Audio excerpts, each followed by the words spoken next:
When you encounter a patient who appears visibly distressed, yet their pH lab results fall within the normal range, do not be misled. A normal pH often masks a significant underlying acid-base imbalance that the body is actively working to correct.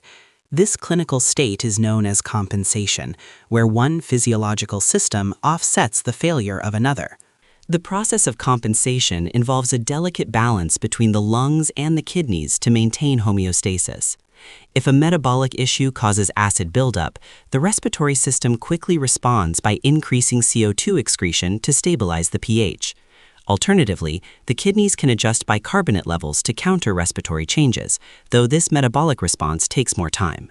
To properly evaluate your patient, you must look beyond the pH and scrutinize the PaCO2 and HCO3 values. A normal pH paired with abnormal gas values indicates a fully compensated state that still demands medical attention. Always prioritize the patient's clinical presentation and physical symptoms over isolated laboratory numbers on a screen.